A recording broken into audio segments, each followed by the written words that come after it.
up a dive. Feel the vibe, get ready to ignite. Untold stories in the airways, flying through the night. Experience voices, tales so bold. Streaming live, the truth unfolds. Untold Radio Network, where secrets come alive. New episodes daily, the mysteries thrive. Great guests, super chat, it's so I remember right. Share and subscribe, join the side where truth can't hide. Aliens in the attic, UFOs in the sky. Cryptids lurking, oh my, oh my. Ghosts in the hallway, whispering your name. The paranormal, the unexplained. Become a VIP, get the inside scoop. Unlock the mysteries, be part of the group. Live streaming stories, they're talking to you. Super chats buzzing, join the group. Untold Radio Network, where secrets come alive. New episodes daily, the mysteries thrive. Great guests, super chat, it's a wild member ride. Share and subscribe, join the side where truth can hide. So if you've got the guts and you want to explore, tune into the Untold, it's what you're looking for. From aliens to ghosts and all that's unseen. Untold Radio Network, where the world's mysteries convene.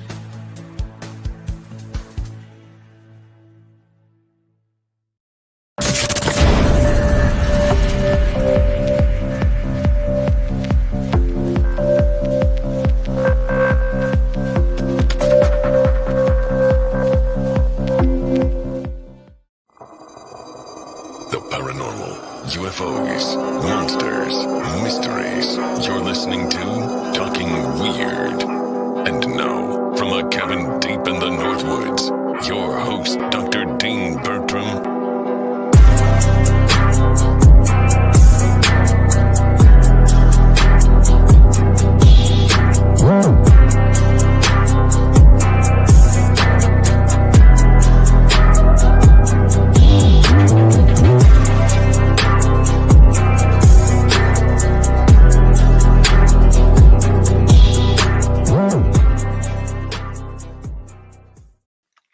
Well, greetings, all my fellow weirdos and weirdettes. Welcome to Talking Weird on the Untold Radio Network.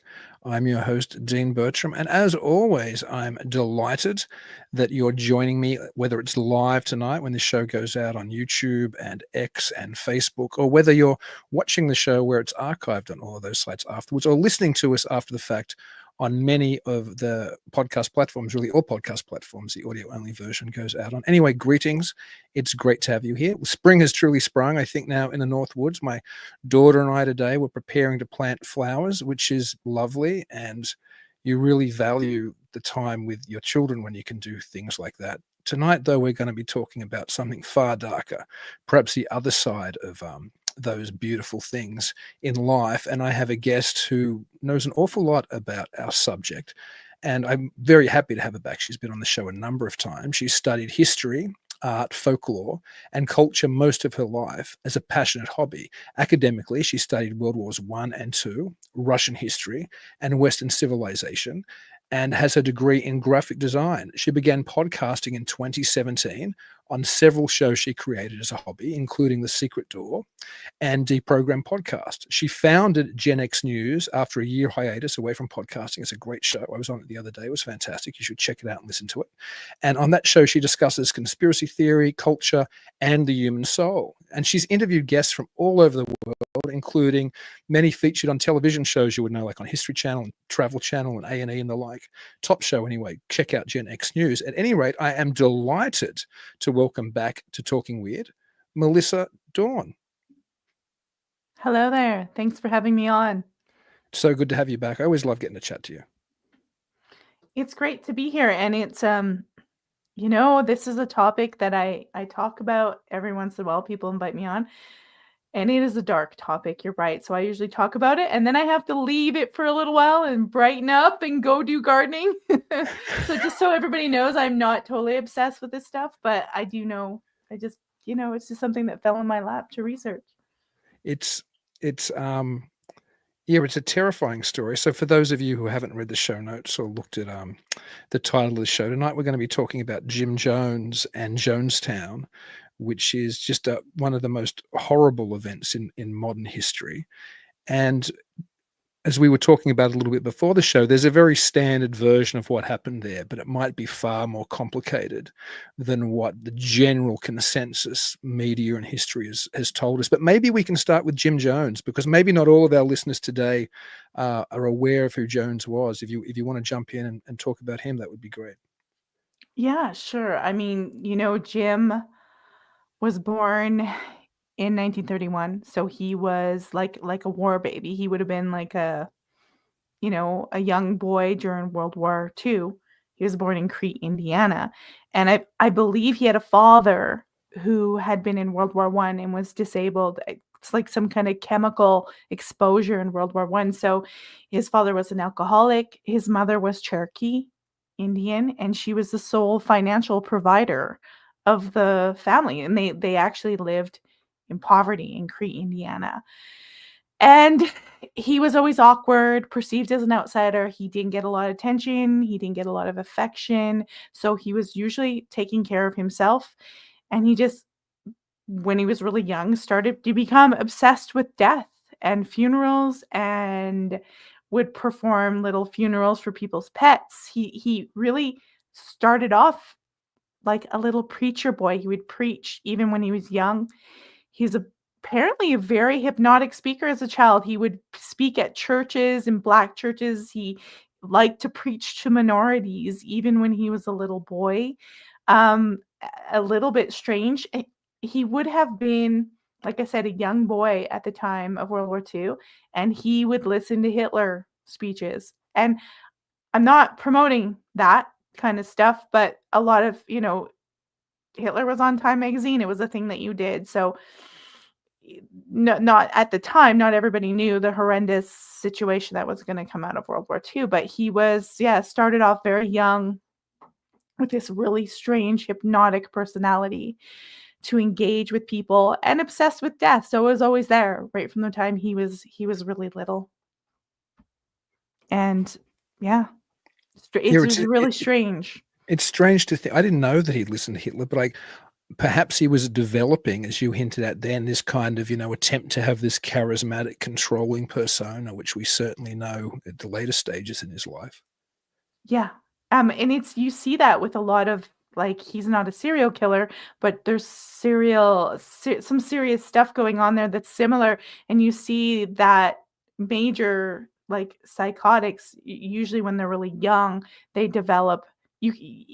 Nobody sees it at the time. They might poo-poo it off, but you see some behaviors developing, like with Ted Bundy. He was, lining up knives at 3 years old, pointing at one of his aunts. So Jim Jones was no different. He was very hypnotic and very manipulative and a very good speaker, right from the time he's just a wee little boy. And he loved to perform, like I said, funerals for pets. I'm assuming at some part he might have even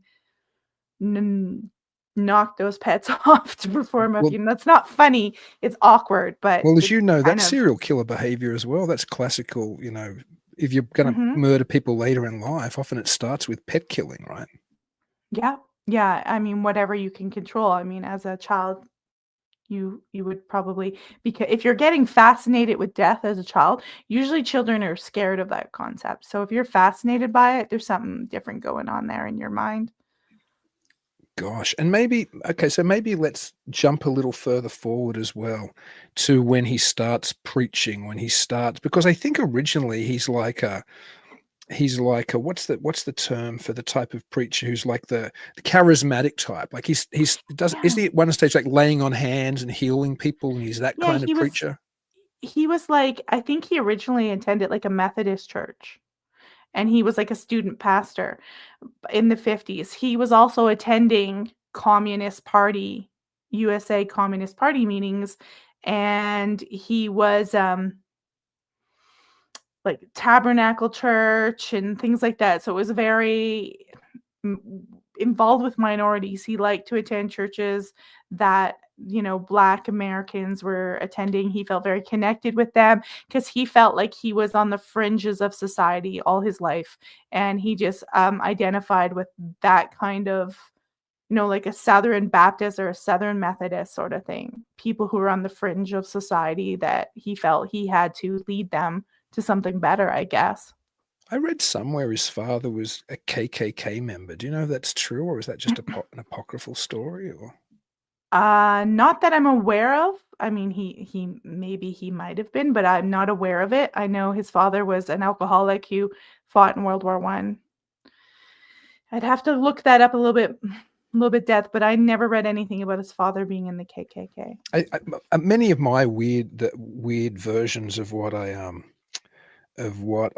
know about Jones is probably from a book I showed you before we started, the late Jim Keith's Secret and Suppressed, which I think was published by Feral House, the late Adam Parfrey's old publishing company. Of course, Jim Keith died under crazily strange circumstances at Burning Man, where he fell off a stage, hurt his leg, went to get his leg fixed in hospital, and died on the operating table from a leg injury. Wow. So, yeah, and Jim Keith was one of those people who was writing about black helicopters and all kinds of different conspiracies. So maybe that's probably another show. But in that book, which is a series of essays, there's an essay by somebody called John Judge called "The Black Hole of Guyana," and in there he suggests a lot of those weird ideas I have about Jones come from that book. And I think we're going to get to some of the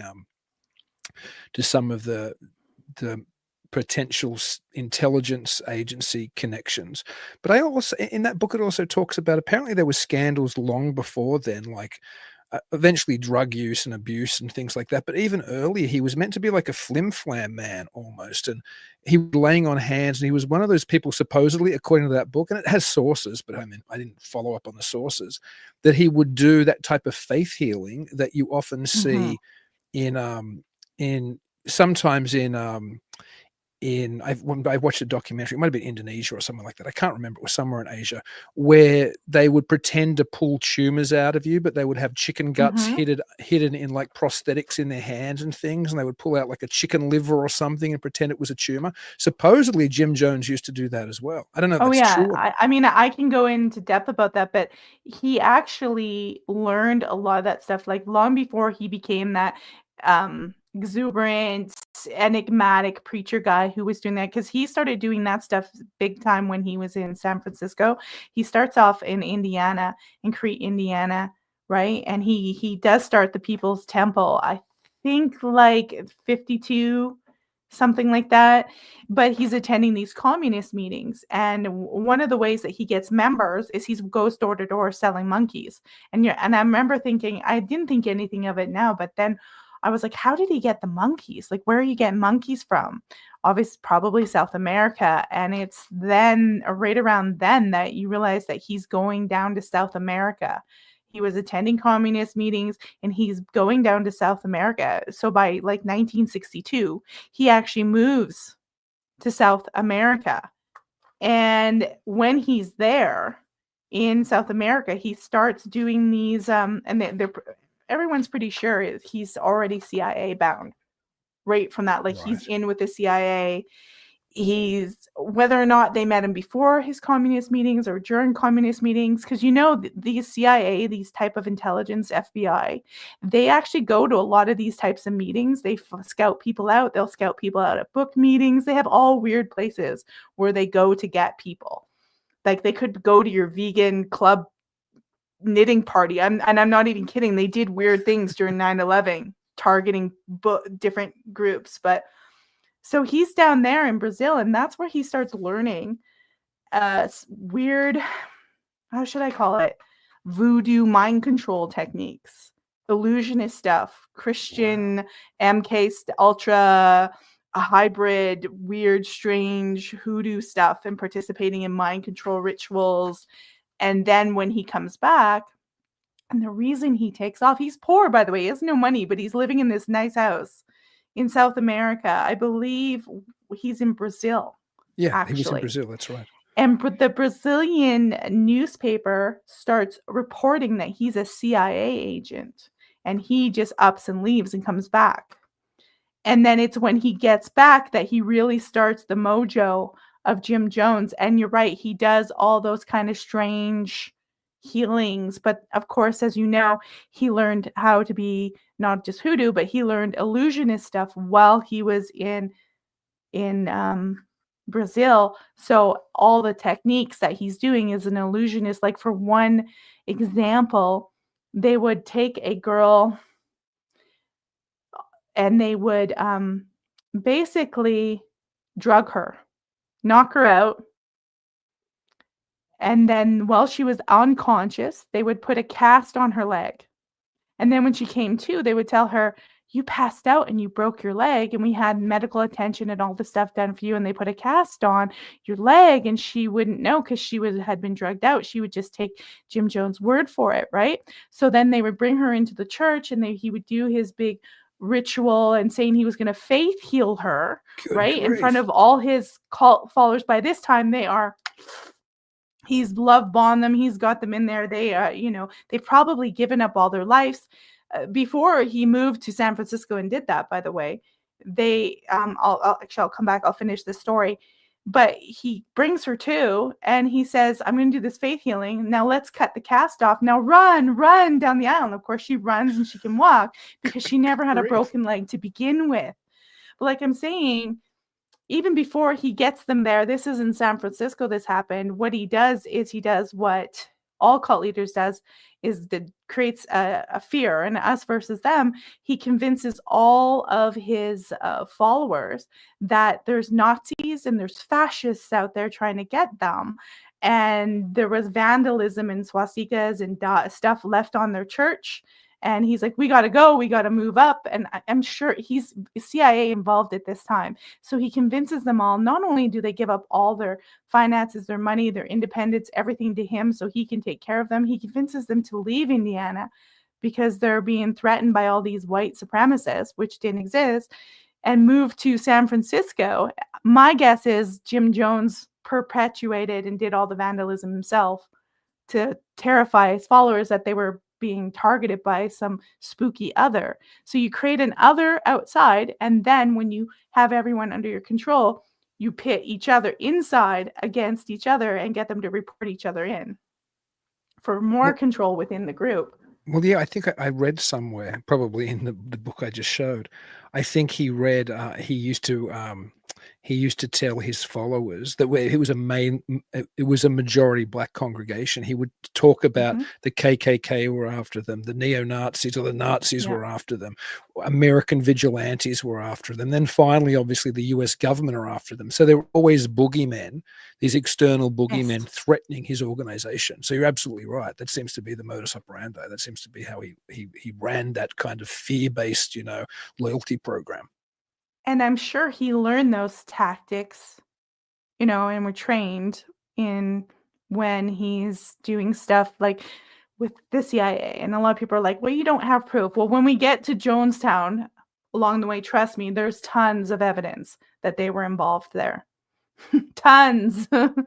It's disturbing, what he did and some of the stuff he would do. Like, the drinking the Kool-Aid, he was all along.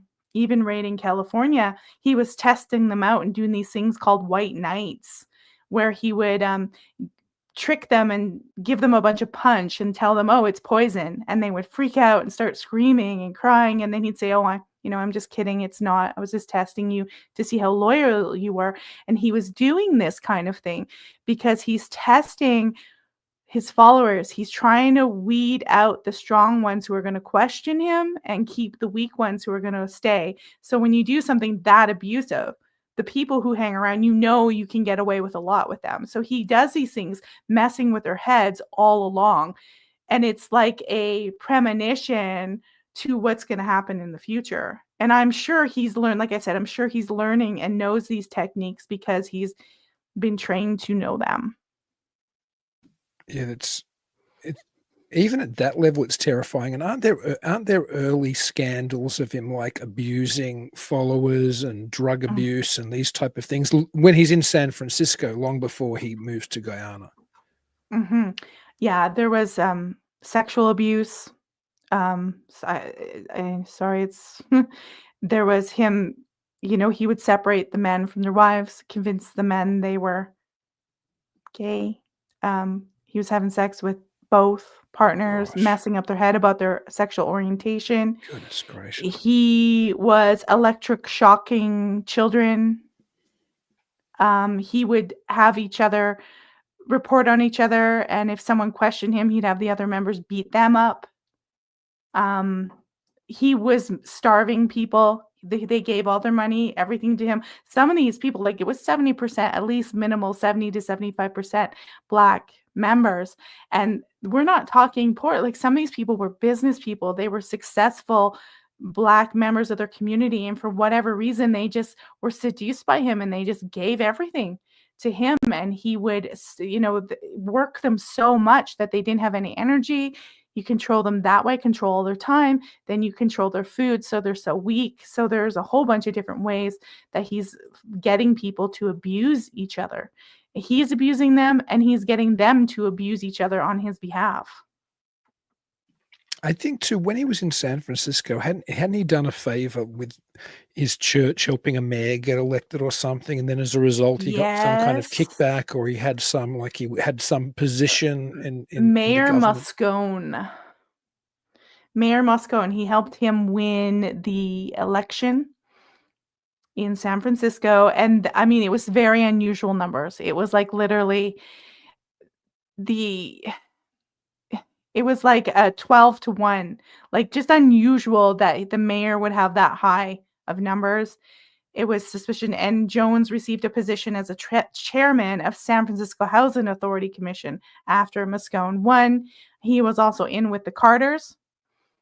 He met with Rosalind Carter in 1976. She had him help out with their lagging campaign. He would take all his followers and bus them to all these places and make it look like Jimmy Carter had all this enthusiastic support. So he all helped Jimmy Carter win the election.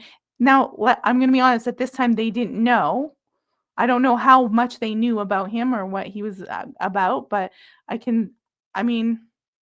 he's in with the CIA. I don't know what the connections or who knew what, but all these Democrats, and look, the Republicans do stuff like this too. I'm not choosing a side here, but Right. in this instance, it just happens to be that party. They are using the popularity, the enigmatic personality, and the hype and the love and adoration from the media that Jim Jones has got. They're using it to help their campaigns. Maybe talk a little bit about the move to Guyana and what were the forces behind that, and how did that kind of process, take off and roll out? Well, so I'm pretty sure that he had been there multiple times long before. He was always scoping out areas in South America with this idea that he was going to take those people there. So I think he had it all planned all along with, I don't know how much the CIA, I don't know how much was CIA and how much was him or both. I don't know what that is, but just the fact that he was practicing these white knight fake poisoning things kind of alludes to that. And so what starts happening is the more abuse that people are putting up with in this cult at the time in San Francisco, the more people start leaving. They leave and they start talking, and he's threatening people, threatening their lives. Like the level of the people were terrified. Remember, he has people like Jane Fonda, Harvey Milk, Dianne Feinstein, Willie Brown, they're all Right. pushing him and promoting him as like Martin Luther King, Angela Davis, and all these people are pushing him, and he's got all these politicians. So he's like, no one's going to believe he's got power, and these people are terrified. But they start talking not to mainstream, but to independent journalists, and independent journalists start cracking these stories about him. And I believe when it started to be revealed what he was doing and it was getting out, that's when, let me think here, that is when he starts planning Right. I think to that's take what off. happened. And here's what's really strange about this. It's almost impossible, is that when these stories start coming out in publications, like he literally has these people packed up, like 900 people went there to the jungle in Guyana. He has these people packed up with like in 24 to 48 hours. He's got them up on flights and out. Like that is almost impossible for any normal person to do. That's a crazy logistical feat to pull that off. Yeah, so someone big has to be involved in doing that.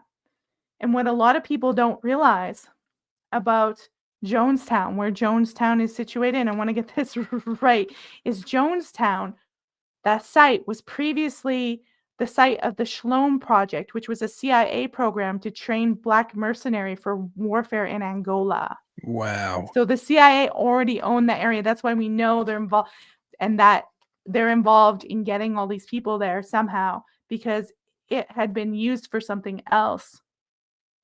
And so this was what, 77, 76? When that happens, remember MKUltra, we're sure they're using MKUltra tactics. MKUltra had been outed by like what, 74? Mhm. Everybody knew it was coming out to the papers. You couldn't just start performing stuff in universities as easy anymore. So I'm thinking they're setting this up as some possible kind of MKUltra out of the country. Well, I guess that they thought there was probably no chance of any oversight. I mean, later we'll get to the Congressman Ryan party at some stage, I imagine. But there was I guess there was an assumption there you could do whatever you wanted to do without oversight, without local American journalists. Dan White, your commenter Dan White, he assassinated Harvey Milk. That's right. Fascinating. So, you know what? When I started to think about this again, because I haven't thought about it for years, and I don't know anywhere near as much about it as you do, Melissa.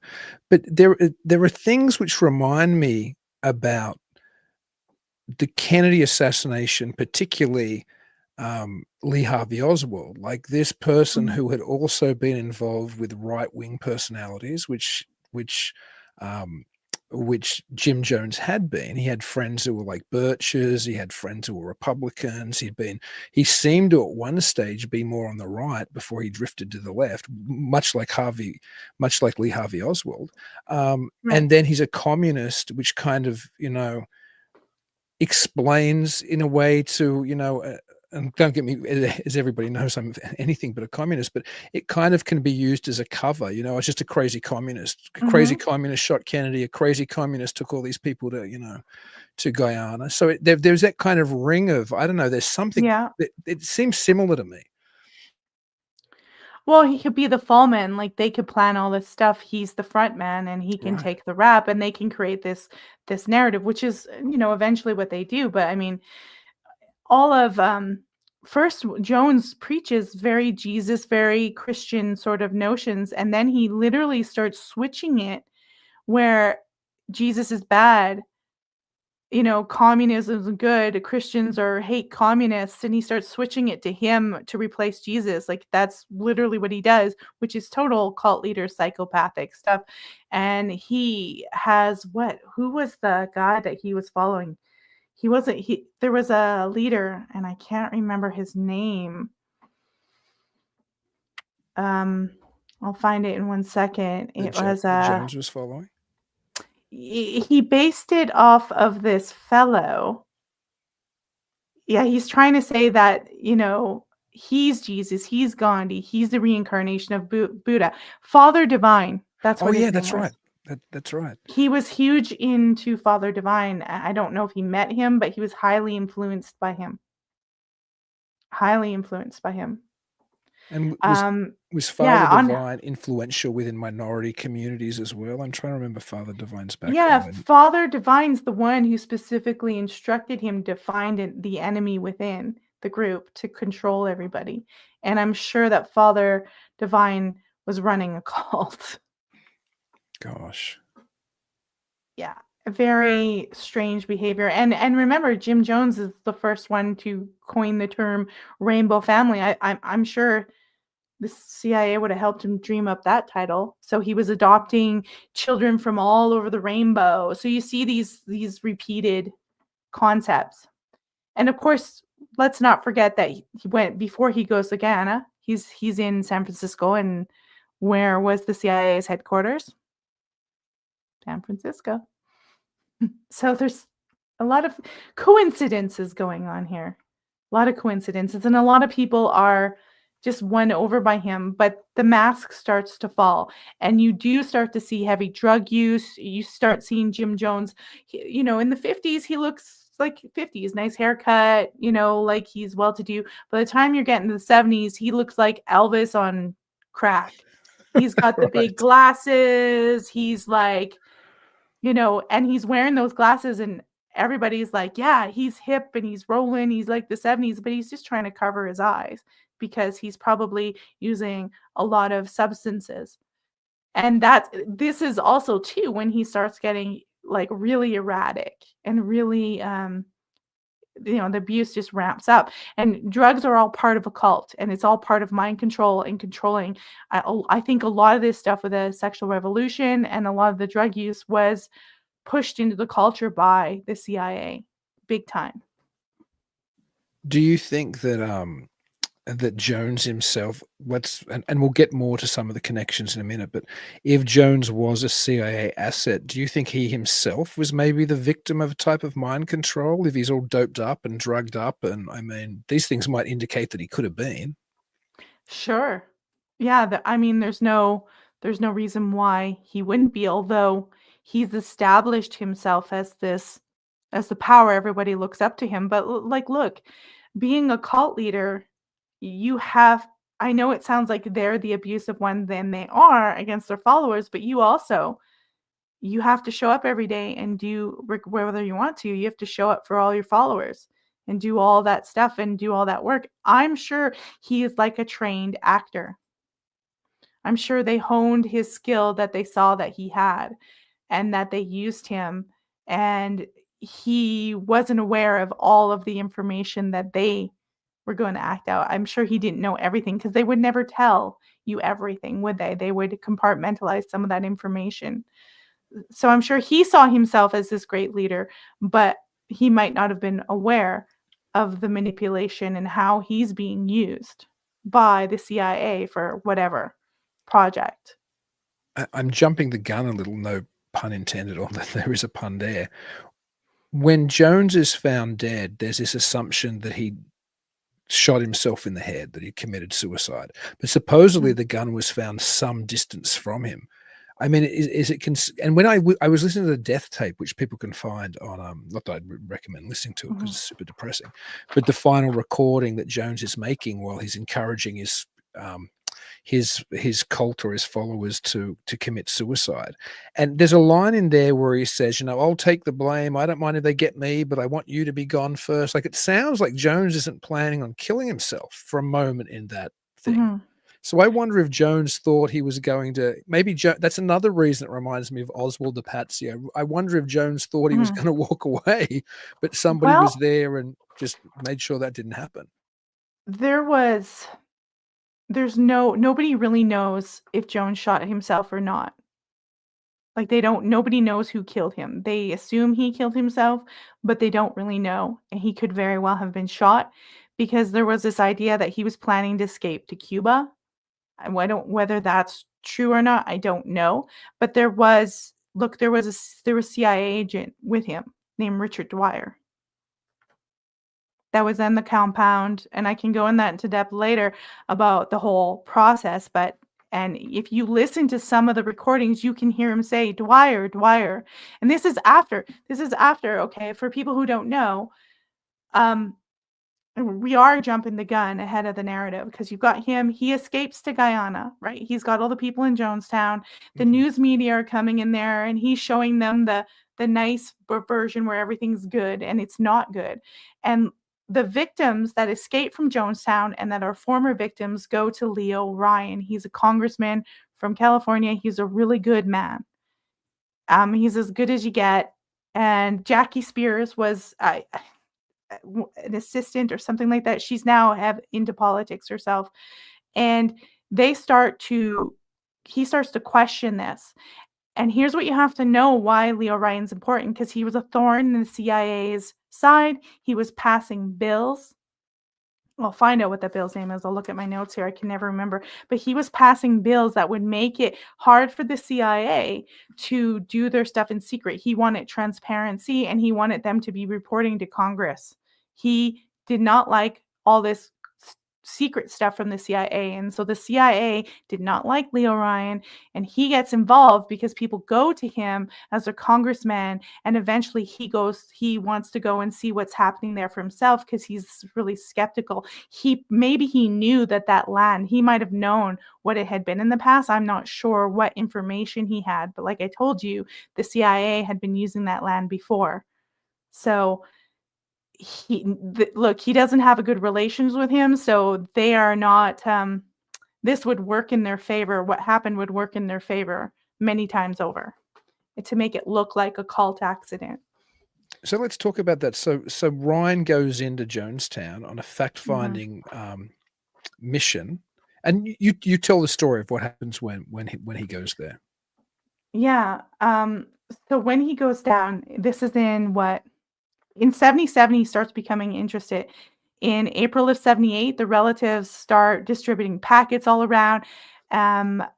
Jones actually hired JFK, a conspiracy theorist, Mark Lane, to help with PR, trying to make everything look good for him because people are questioning. Leo Ryan wants to go there. And so Ryan, with Jackie Spear, NBC camera crew, and reporters, they head out to Guyana. They land in Georgetown, I think November 15th, and then they fly out to the Port Kaituma airstrip, and they head in to Jonestown. Now, Jones knew, he knew they were coming, and he did what cult leaders and crazy people do. They make it look all nice, and everybody's all happy, so no one will report on anything. He's probably told everybody to behave a certain way. Remember, Jim Jones, while he's there, he has a crew of his Red Brigade, he calls them, and they're armed. They're heavily armed. They're, making sure everybody behaves, because he's got these people away from their country, away from America. They're isolated and they're totally controlled.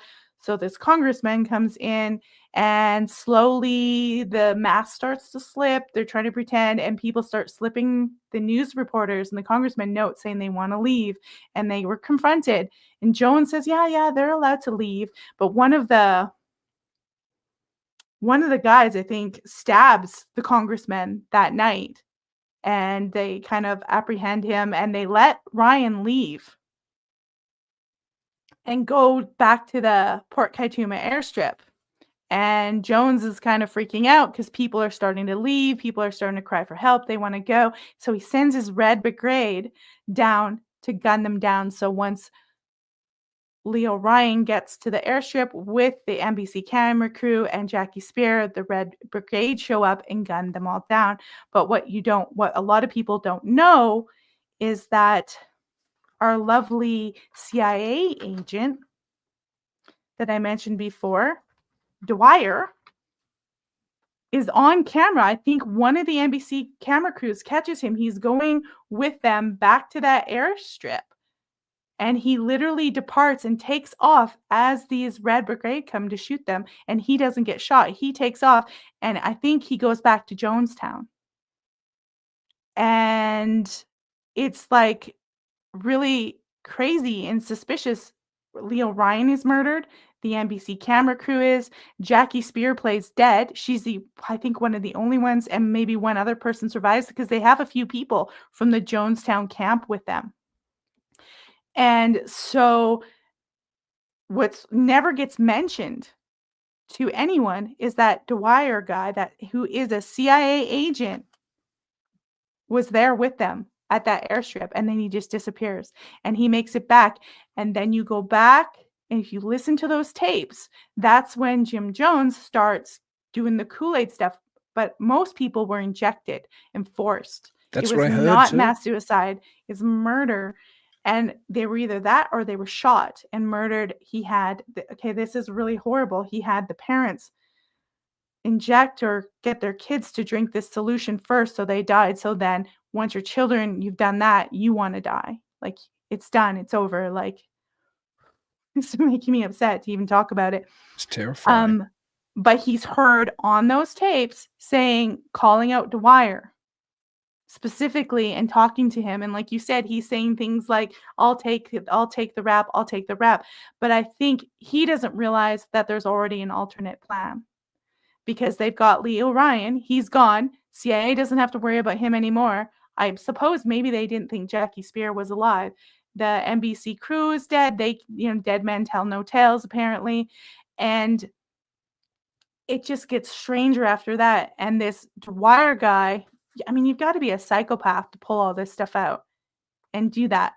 He goes on to, I think he gets a promotion and everything, from what I can remember with the CIA. Like, he does not suffer any consequences, but he's there, and they know he goes back to the camp, because when everyone's dying, Jim Jones is preaching to everybody. Remember, Jim Jones preached 24/7 at that camp. So if Jim Jones wasn't preaching to people all the time on the microphone, there was a pre-recording of him playing all the time in people's heads. Insanity. So he's back there, and we know he is because you can hear Jim Jones talking to him. And this is after the slaughter at the Port Kaituma airstrip of Lee O'Ryan and the NBC crew. And it's disturbing. That tape is so disturbing. You hear, like, the accent certainly sounds like, a black woman from the period. And I believe it probably is a black woman, because I think the deaths were something like 90% black and 80% women, or maybe I've got those ratios around the wrong way. But the people who died at Jonestown were majority black and women. And it's a black woman saying, like, why can't we just go to Russia? Like, don't we have a special plan where Russia are going to bail us out and take us? And Jones is going, they're not going to take us. You got a suicide. Yeah. I mean, he doesn't use the word suicide, but I mean, maybe he even does. And it's terrifying. And she keeps trying to say, well, I think they'd still take us, And so there were people there who clearly did not want to die. And it's clearly trying to be reasonable with Jones in that tape. And that wasn't the way it was going to go. And we were talking about the people who were armed. I don't know how accurate this is, but it was in that John Judge piece I was mentioning in Secret and Suppressed, that most of the people who were like the armed guard types who could come and go and do what they wanted were essentially white men. And that sounds too CIA-ish at the time. Do you know what I mean? Like, it seems like maybe there was this class of people with the guns and who could come and go and do whatever they wanted. And the people who were there, the people who'd been lured to Jonestown, they didn't have that kind of flexibility of walking around with firearms and leaving whenever they wanted to and coming back. So it does seem like there were different classes of people in Jonestown. There was. And part of that, I think his sons were part of that sort of class that could come and go. Some of his adopted sons, maybe biological children. And like I said, we don't know who shot him. Maybe, was it Dwyer? We don't know. It could have been. But what happens is, people are like, well, how did everybody know? Like, how did people know it happened? There was a radio message that was sent out after the massacre to report what happened. And there was only one available radio at the time out in that area. And it was owned by the intelligence. Dwyer. He had the only way to communicate back out to America or whatever intelligence. And I think what they've done, and they left the bodies for quite a while. And they were reporting different numbers. They said, oh, it's stacked. Oh, we couldn't see it. I think what they've done, remember, before DNA, that I think they're leaving the bodies there because the longer the bodies decompose, the harder it is to do any kind of forensics or detection of any kind of thing on it. It makes it more difficult. But there's only one way to communicate, and that was with an intelligence radio that was run by Dwyer. And I think what they've done is they give it some time, and before he even did that, so they're creating the narrative. They're creating the story of what they want the media to tell you happened, not what really happened with these agencies and the slaughter and the mass murder of these people. And I'm not sure why they want to mass murder them. I'm not sure what's going on. People are saying, why? And I'm like, I don't know if that was their plan all along. I'm not sure, but I know that this is like there's CIA agents there. They're running this stuff. They're reporting this stuff. They're creating this storyline. They've knocked out, Leo Ryan, and he was an impediment to their function. And they're also, I think they were running experiments. A lot of people think they were running experiments against Black America, who was fighting for civil rights. Right. There's all sorts of, reasons why they were doing it, but it doesn't make sense to us because it's so psychotic. Why would you kill all those people? Why not just say it was Jones? But maybe those people would be able to report this guy was here, Dwyer was here, da da da da. But hey, at the time, people were saying and making declarations that Jim Jones was a CIA agent and the CIA ran Jonestown in the massacre. They were even sued in 1981 by relatives and survivors that they were CIA agents, and it conveniently got thrown out of court on a technicality. So there was court cases and everything against this. People knew the CIA were involved at the time, and it got hushed up in the media. It really did. It was just I think crazy. I read it was probably again in that book. I read that there was suspicion, or I don't know if it was proof or suspicion, or certainly there was indication that almost the entire staff of the U.S. embassy in Guyana was CIA. So they were doing all kinds of cover up and things, and they were feeding Jim Jones information supposedly, and they were doing all these kind of covers, and they weren't working with Ryan properly, and all these weird things. Well, and just think, like, if they're doing that, then we know they're doing terrible stuff now. They're not for the people. They are for creating wars in other countries and overthrowing other governments. And this could be how they're, practicing to do stuff like that. How can they manipulate minds? How can they, invade another culture? How can they take over another government? That's what they're always training to do, is to go out and subvert another country and take over and help America expand into other countries in a very colonialistic, psychopathic way. I mean, that's their job. Yeah, I wonder, as you were saying before when we were talking about, them controlling these people and what might the motives have been. I mean, it might even have been just a crazy out of control test. You know what I mean? Like, how can we control a group of 1,000 people and make them take the Kool-Aid? And it seems like you were saying too, that they couldn't make them take the Kool-Aid. Like, it seems like people were shot and injected, and the original story, like you were saying, the original death count was, I think the media was saying, was 400, and 700 people must have escaped into the jungle. And again, in the John Judge piece, supposedly there was British Special Forces and US Green Berets there at the time.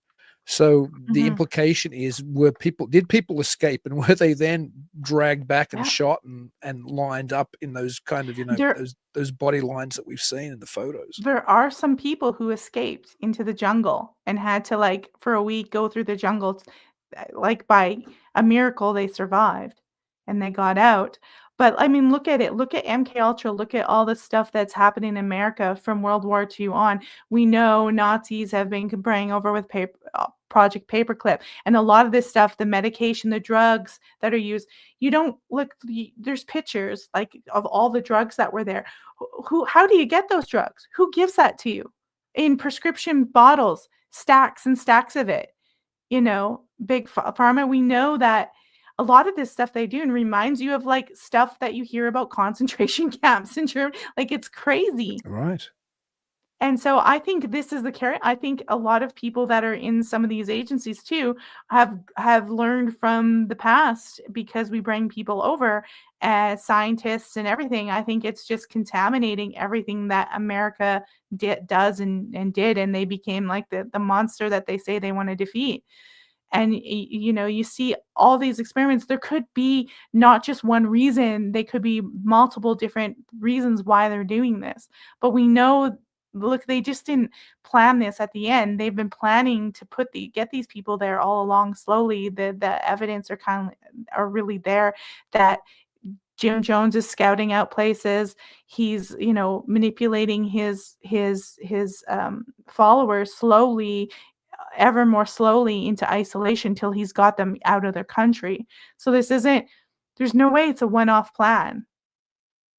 I mean, he's got the means. You don't just go to Delta Air and buy 1,000 plane tickets, Right. right? Like, that doesn't happen. It's crazy. And maybe it's worth talking a little bit about something else you mentioned in passing, and it's that apparently when the chief, I suppose, coroner of the area in Uruguay looked at the bodies, he found the type of anomalies we're talking about, like bullet holes and injection marks and everything else. But when the US took over and came and took all the bodies, the military supposedly later was seriously criticized for like incinerating them without permission and, you know, doing doing this horrible lack of care and a total obliviousness to what the coroner beforehand had said, and releasing different data and all of these things, which again makes it seem like something was going on. That seems to be part and parcel of any of these kind of situations. Oops, like I was just doing a show on Princess Diana. I mean, her body is like literally half embalmed before they even do the autopsy. Nobody does it. It's against law. They only do that if they're trying to mess stuff up. This is like I said, totally. You see this repeated. I mean, like bodies, like we don't know if Osama bin Laden's alive or dead because we just seen a bag thrown into the ocean. Do you know what I mean? Like, this is over and over again. Like, oh yeah, just trust us, bro. We know, we're the professionals. Just trust us. Most of those injection marks wasn't like right here. It was like in the back somewhere where you can't even reach. So someone would have had to inject all those people, and obviously they were shot. So someone's doing it, and there's no way. I think there was more people there because what Jim Jones and some Red Brigade did it all. I think there was a lot of other help that we'll never know about. We'll never know. We know for sure Dwyer was back there. We know 100% he was. And he made the call. Supposedly the media, the US media, wasn't interested in talking to any of the actual survivors. Do you know if that's true? Were any of them ever interviewed properly? I've never seen them being interviewed. I've seen them interviewed now, but they go with the narrative. You know, they're talking about the narrative they might not have known. A lot of them left long before that time. A few of them escaped, but they didn't see the actual slaughter at the end. They escaped before that. They saw what went down at Port Kaituna, the airstrip, but no one talks about Dwyer being there. And so they could have said it, and it could be edited out for all we know. We have no idea, but he's there because we see it on one of the footage. We see him parting ways. There's a really good documentary on YouTube that was done in the 90s, I think, about it. I was surprised that they actually talked about it, but I think the CIA is so weird because they run a lot of media and they run a lot of stuff in Hollywood. I think after a while they're like, we'll just turn this into some kind of, you know, documentary we can monetize, and no one will do anything about it. And they're right. Nobody. What's anyone going to do? It's just considered fiction or conspiracy theory, right? Do you think then that and again, looking at the Kennedy thing and looking through, you know, the MLK assassination, which is meant to have links to Jonestown as well, but that'd be another show, and all these kind of things, you know, RFK and MKULTRA and all the Jonestown, all these kind of crazy things seem to be going on from the 60s through the 70s. Do you think intelligence agencies in America are still behaving like that, or do you think it's been reined in a little bit? Like, it just seems so crazy when we look at some of the stories back then. Horrifying, but also crazy. I think they're still doing stuff, but it's different. I think you're going to want to look at like mass shootings and different elements that are happening, different psyops and stuff like that. I think you would look at there. There's definitely still doing it because they're definitely still trying to take over different countries all the time. So Right. they're still out there doing it. I have no doubt. It just might not be massive serial killers or Jim Jones anymore. It might be like some kind of mass shootings or weird events like what happened when the Tesla truck, blew up in front of, like, who knows. So any kind of crazy event, you might want to question it because they're still doing stuff. It just might not be. And a lot of people think a lot of these serial killers and Unabombers and stuff were MKUltra and CIA stuff. So maybe they've just re-engineered where they're going and are now doing we're one big giant MKUltra experiment. How many of us are on meds? How many children are on hormones treatment stuff? How many people are on psych meds, SSRIs, medication that doesn't really help. It just damages more and can make people suicidal and crazy and homicidal. That's an excellent point because this wasn't a problem that we had. We had other problems back then, Jonestown being one of them, and various other problems. But the over medication of America didn't exist back then. It certainly exists now. No. And I'm sure people self-medicated in other ways, smoking cigarettes, maybe they drank, but now it's benzodiazepines. Now people are getting, like we have a epidemic of what's it called there? Oh, my brain's going blank. I can't Fentanyl believe or Fentanyl. Thank you.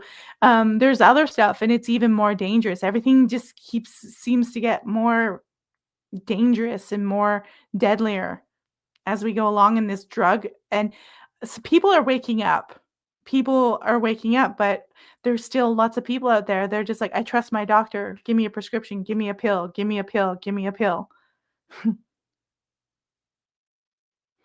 we have an interesting point from Flat Rockland. He says maybe it's all part of a ritual. What do you think about that comment? Well, it's possible because look, Jim Jones was doing strange voodoo ritual stuff. And I'm sure there are, I have no absolute proof of this, but look, Jim Jones was doing religious stuff. And there's a lot of occultism in all these groups. You can find occultism in NASA. You can find occultism in all sorts of different groups. So it's definitely there. I don't have anything specific besides his sort of preaching religious beliefs. In some kind of ritual. I don't have any kind of ritual that the CIA or some member believed in, besides the fact that they were studying voodoo and mind control techniques like that in South America and their religious and weird Christianity sects and stuff like that. They were looking at that stuff and illusionist techniques. That could be another probably show we could do, Melissa, just talking about ritualistic aspects, various intelligence agencies and government agencies. NASA would be a fun one to do. Not that I necessarily believe a lot of these theories, but there's a lot of weirdness with NASA going back to early rocket programs to obviously Operation Paperclip that you mentioned before, people like Jack Parsons, the occultist. So there does seem to be this interconnection, which most people in consensus reality aren't even aware of, that there is this occultist, base to a whole lot of these things, which we just take for granted. Nobody thinks, oh, the rocket program has, the NASA program has anything to do with occultism. That's just crazy business. But when you look at it, no, it does. It does. And like you said, Jack Parsons was a huge Thalemite. He knew Aleister Crowley and he followed him. And maybe those rituals don't make rockets fly, but he obviously believed it in enough to practice it. And they're not just practicing rituals. There are hedonistic stuff. They're, having weird sex magic relationships with everybody. And so they believe it. And so maybe that's strong enough that a lot of these people believe it and they're doing erratic work. I mean, personally, I think it's probably better to be level-headed, but who knows? Maybe they believe that when they do these rituals and they pray to this God, that that's what gives them the inspiration and the ideas in their head to do these rock experiments. I don't know what they actually think. Well, that's maybe the thing. Maybe when maybe those of us who aren't part of whatever the secret esoteric groups are, even people like me who just look at it academically primarily, maybe we're never going to know what they really think. Maybe I don't want to know. Honestly, like, you could go down if you start getting in their minds too much, it could start showing up in your life. Sometimes I don't wanna really know exactly how these people think. That's why when I talk about stuff like this, like, I wanna do research on how John Wayne Gacy is hooked to any of this stuff because he's got some weird connections, but I'm always hesitant because, the boys that he murdered are, like, the same age as my son, and it gets me really emotional. I don't wanna, like, invite that kinda energy around me. Sometimes I'm like, "Nah, maybe I don't wanna go there." Maybe Jim Jones is enough. Maybe Ted Bundy was enough, you know? Well, things like, I mean, Son of Sam, the Zodiac Killer, all of these things have really weird occult connections. Mhm. Serial killers, I mean, those serial killers. Yeah, they do. And like I said, there's a lot of stuff that has occult and religious stuff. There's a lot of political stuff that's being driven by that even today. I won't get into it, but we may not believe it, but the people in power, they if they do, that's enough, and they've got the power and the money to make stuff happen, even if it's a self-fulfilling prophecy. They've got the power to do it. I think that's interesting. I think maybe whatever the nature of reality is, if the people who are in control believe in this occult reality, then maybe we're all going to be We're living along in for the the living. ride. Sorry, what was that? We're along for the ride, whether we like it or not. Exactly. Melissa, it was just incredible to talk to you as always. How do people see what you're up to? What should they be plugging into? Well, all my links are on my website. So if you just go to genxonx.com, that's GENOX, no, GENXON. Oh God, I can't believe it. I usually have it written up. It's, yeah, Gen X on X. So GENXONX.com. I'll I have that in had the a brain fart there, guys. Sorry, I'm getting tired. It's Second easy. podcast today. I'll have you're constantly recording things. I'll have that in the show notes anyway. So that should hopefully make it easier for anybody who wants to check out what you're up to. And I was fortunate enough to be on your show again last week, so they can go and hear me ramble about UFO deception, and they should definitely check all of your other shows because they're always super just fascinating. And again, Melissa, thank you for visiting with me on Talking Weird. It's always a great pleasure to have you here. Thank you so much for having me, and I hope your audience appreciated that and learned something. And thanks all your audience for commenting and participating. I will just say, just as we were signing out, my house did really big, weird creaks in the woodwork. So maybe there's Oh. some weird activity here. But until I talk to you again, Melissa, which will hopefully be soon, and until I talk to everybody else who's watching or listening, which will be next week, please keep it weird.